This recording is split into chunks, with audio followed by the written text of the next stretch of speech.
Good morning students, welcome to our new video for chapter 4. Students, chapter 4 का जो नाम है वो है क्वाड्रेटिक इक्वेशन यानी द्विघात समीकरण। अब क्वाड्रेटिक का मतलब है जहाँ पे किसी भी एक्सप्रेशन जो या फिर इक्वेशन जो आपको दे रखी है उसकी डिग्री यानी कि सबसे बड़ी पावर वो 2 हो। जैसे जनरल एग्जांपल है ax² + bx + c = 0। ये एक क्वाड्रेटिक इक्वेशन है। तो क्वाड्रेटिक क्यों है? क्योंकि यहाँ पे मैक्सिमम पावर 2 है। तो जब मैक्सिमम पावर 2 होती है तो उसको हम बोलते हैं क्वाड्रेटिक इक्वेशन। देखो मैंने 1-2 एग्जांपल और लिखे हैं। x² वाला, ये भी x² + 2x है। यहाँ पे आप देख रहे हो कि पावर 2 है। हमें कोई फ़र्क नहीं पड़ता कि इसके कोफिशिएंट्स क्या दे रखे हैं, लेकिन पूरी एक्सप्रेशन में वेरिएबल x हो सकता है, y हो सकता है, t हो सकता है। इनकी मैक्सिमम पावर 2 होनी चाहिए, तभी वो क्वाड्रेटिक होती हैं। अब जो इंट्रोडक्शन है, मैं तो बल्कि 4.1 पूरी एक्सरसाइज को इंट्रोडक्शन ही मानती हूँ, क्योंकि अभी आपको सिर्फ इंट्रोड्यूस कराया गया है कि कौन कौन सी क्वाड्रेटिक हैं, कौन कौन सी क्वाड्रेटिक नहीं हैं। नहीं है तो क्यों नहीं है, और हैं तो क्यों है। देखो 4.1 एक्सरसाइज में आपसे पूछा है कौन कौन सी क्वाड्रेटिक हैं। कुछ पार्ट मैं आपको बता रही हूँ, कुछ पार्ट आप अपनी कॉपी में कर लेंगे प्रैक्टिस। फर्स्ट पार्ट है आपका, इधर एक होल स्क्वायर दे रखा है, इधर 2 × x - 3 दे रखा है। होल स्क्वायर को ओपन कर दीजिए, इधर 2 × x - 3 इसको ओपन कर दीजिए। जो कैंसिल होता है कैंसिल कर दीजिए। लास्ट में आपका आ जाएगा x² + 7 = 0, क्योंकि जब माइनस के 6 इधर आए तो प्लस के 6 हो गए, तो 6 और 1 7 आ गया यहाँ पे। तो x² + 7। आपको लास्ट में क्या लिखना है? सिर्फ ये लिखना है कि हाँ ये एक द्विघात समीकरण है, या फिर yes this is the quadratic equation. ऐसे ही 1-2 पार्ट और मैं आपको डिस्कस कर लेती हूँ, बाकी आप खुद करना। आसान एक्सरसाइज है बिल्कुल, सिर्फ इंट्रोडक्शन ही है ये।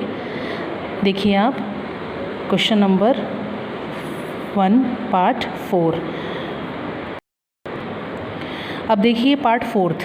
तो पार्ट 4 में ऐसे ही 2 ब्रैकेट आपको दे रखी हैं। इधर भी एक तरीके से मल्टीप्लिकेशन ही है। आपने LHS सॉल्व करना है, आपने RHS सॉल्व करना है। दोनों को मल्टीप्लिकेशन करने के बाद जो कटता है काट दीजिए, प्लस हो प्लस कर दो, माइनस हो माइनस कर दो।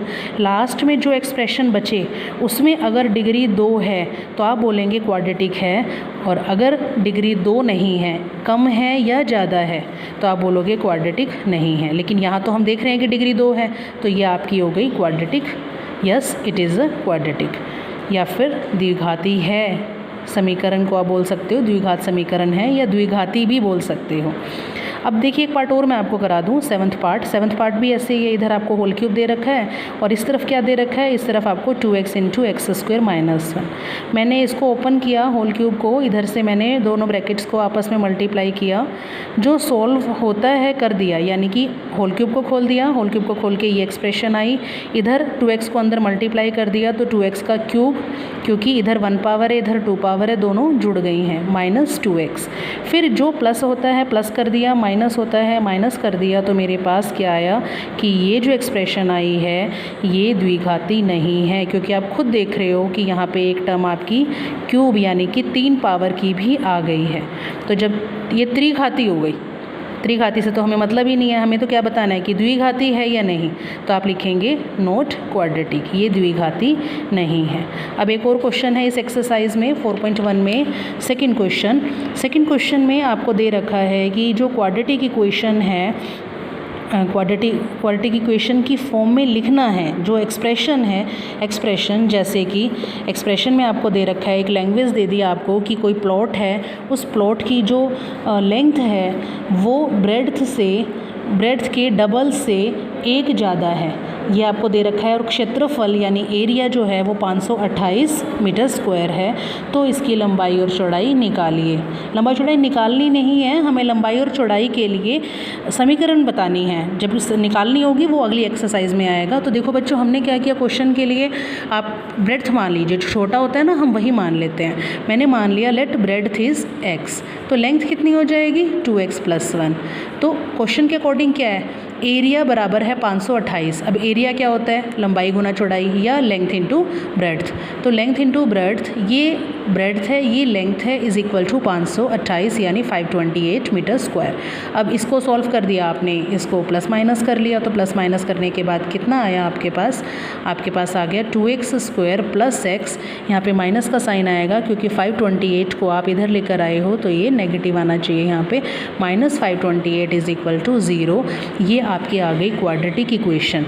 अब एक बात और बच्चों यहाँ पे कि अगर आपको ये निकालनी होती, लंबाई और चौड़ाई निकालनी होती, तो आप इस इक्वेशन को सॉल्व कर लेते। ये इक्वेशन सॉल्व करनी आपको अगली एक्सरसाइज में बताऊंगी मैं कि इसे हम कैसे सॉल्व करते हैं, लेकिन इस एक्सरसाइज में आपको सिर्फ द्विघात समीकरण बना के छोड़ देने हैं। अब एक पार्ट और देखिए, थर्ड पार्ट है सेकंड क्वेश्चन में ही, कि जो रोहन की एज है, रोहन की एज कोई भी प्रेजेंट एज रोहन की आप मान भी सकते हो कि रोहन की मम्मी की जो एज है, उसकी माताजी की जो एज है वो रोहन की एज से 26 साल ज़्यादा है। रोहन की माँ जो है वो रोहन से 26 साल बड़ी है और उनकी आयु का जो गुणनफल है, आयु का जो मल्टीप्लिकेशन है वो अब से 3 साल बाद कितना है, 360 है। ये आपको स्टेटमेंट में दे रखा है। तो इस क्वेश्चन की आपने क्या करनी है, आपने क्वाड्रेटिक यानी द्विघात समीकरण बनानी है। क्वेश्चन देखिए कैसे करेंगे। रोहन की एज मान ली x, मदर की एज मान ली x प्लस 26, क्योंकि दे रखी है कि 26 साल बड़ी है। अब 3 साल के बाद, 3 ईयर फ्रॉम हैंस, 3 साल के बाद रोहन की एज हो जाएगी x प्लस 3, क्योंकि 3 साल बाद है ना। अब जैसे आज आप कितने साल के हो, 15 ईयर्स के होंगे आप अंदाज़ा, आज आप 15 ईयर्स के हों तो 3 साल के बाद आप कितने साल के हो जाओगे, 18 साल के हो जाओगे। आपने अपनी 15 ईयर्स की एज में 3 साल प्लस कर लिए। ऐसे ही रोहन आज x साल का है तो 3 साल के बाद वो x प्लस 3 ईयर्स का हो जाएगा।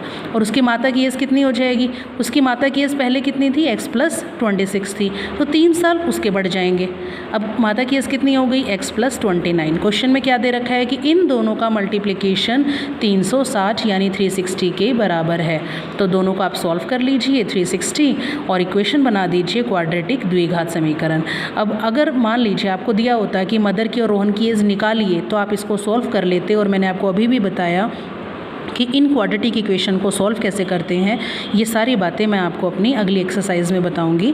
अगली एक्सरसाइज में हम इन्हीं इक्वेशंस को, ये जो हमारी क्वाड्रेटिक इक्वेशन बनी है, इस क्वेश्चन में बनी है या इसमें बनी है या बाकी एक्सरसाइज के जो क्वेश्चंस हैं उनमें बनी है, इनको हम सॉल्व करना सीखेंगे अपनी अगली एक्सरसाइज में, अपनी अगली वीडियो में। तो आप अभी 4.1 क्वाड्रेटिक इक्वेशन से इंट्रोड्यूस करिए अपने आप को और इसके क्वेश्चंस की प्रैक्टिस करिए।